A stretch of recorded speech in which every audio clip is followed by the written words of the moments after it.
Hello दोस्तों, बहुत बहुत स्वागत है आपका आपके अपने YouTube चैनल विक्की हिस्ट्री में।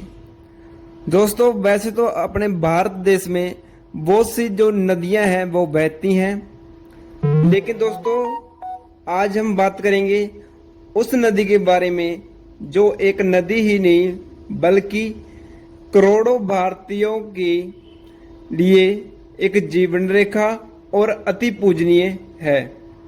दोस्तों जी हाँ, मैं बात कर रहा हूँ गंगा नदी के बारे में, जिसके बारे में आज हम इस वीडियो में बात करेंगे। लेकिन इसके लिए आपको वीडियो के अंत तक बने रहना होगा, तभी आपको जो पूरी जानकारी है वो आपको मिल सकेगी। दोस्तों वीडियो शुरू करते हैं। शुरू करने से पहले जो भी चैनल पे नए हैं चैनल को सब्सक्राइब कर लें और बेल आइकन को जरूर दबा दें, जिससे आपको हर नई वीडियो का नोटिफिकेशन है जो वो सबसे पहले मिल सके। तो दोस्तों वीडियो शुरू करते हैं। सबसे पहले हम बात करेंगे गंगा नदी की उत्पत्ति के बारे में। कहाँ से गंगा नदी स्टार्ट होती है, उसके स्टार्ट पॉइंट कौन सा है। तो दोस्तों गंगा नदी का जो स्टार्टिंग पॉइंट है, उत्पत्ति है, वो उत्तराखंड के उत्तरकाशी जिले में गंगोत्री ग्लेशियर के गोमुख से इसकी उत्पत्ति होती है। यहाँ इसको भागीरथी नदी के नाम से भी जाना जाता है। भागीरथी नदी देवप्रयाग में अलकनंदा नदी से मिल जाती है। इन दोनों नदियों के मिलने से ही गंगा नदी का निर्माण होता है। हिमालय से निकलने के बाद ये हरिद्वार के मैदानी इलाकों में प्रवेश करती है और भारत के 5 राज्यों से होकर गुजरती है, जिनमें उत्तराखंड, उत्तर प्रदेश, बिहार और झारखंड का कुछ हिस्सा और पश्चिम बंगाल जो राज्य शामिल है। अगर हम गंगा नदी की कुल लंबाई की बात करें तो इसकी जो कुल लंबाई है वो 2525 किलोमीटर लंबाई है, जो कि सबसे लंबी नदी है भारत की।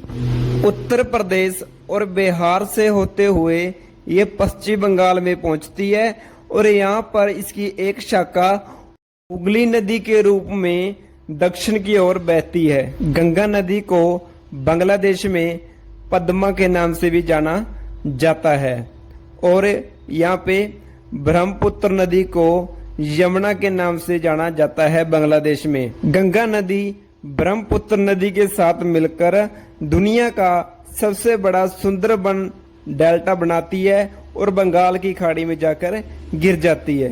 गंगा नदी की सबसे बड़ी सहायक नदी की बात करें तो यमुना गंगा नदी की सबसे बड़ी सहायक नदी है। इसके अलावा गोमती, गंडक, कोसी और सेन ये भी गंगा नदी की ही सहायक नदी है। हिंदू धर्म में गंगा नदी को गंगा माँ या गंगा देवी भी कहा जाता है और इसे मोक्षदायिनी और पाप नाशिनी भी कहा जाता है। हमारे हिंदू धर्म में लिखा है कि गंगा नदी में डुबकी लगाने से आदमी के पाप नष्ट हो जाते हैं और उसे मोक्ष प्राप्त होता है। भारत का राष्ट्रीय जलीय जीव जिसे गंगा नदी डॉल्फिन भी कहा जाता है, ये गंगा नदी में ही पाई जाती है। पिछले कुछ सालों से जो गंगा नदी है उसका जल है वो बहुत ज़्यादा प्रदूषित हो चुका है, क्योंकि जो जितने भी फैक्ट्री, कारखाने या कूड़ा कचरा जो भी है वो सारा मलबा गंगा नदी में डाला जाता है, जिससे उसका जो पानी है वो दूषित हो चुका है। तो दोस्तों आपको वीडियो कैसी लगी, लाइक, शेयर और कमेंट करके जरूर बताना और चैनल को सब्सक्राइब जरूर कर देना। तो दोस्तों मिलते हैं नेक्स्ट वीडियो में, तब तक के लिए धन्यवाद।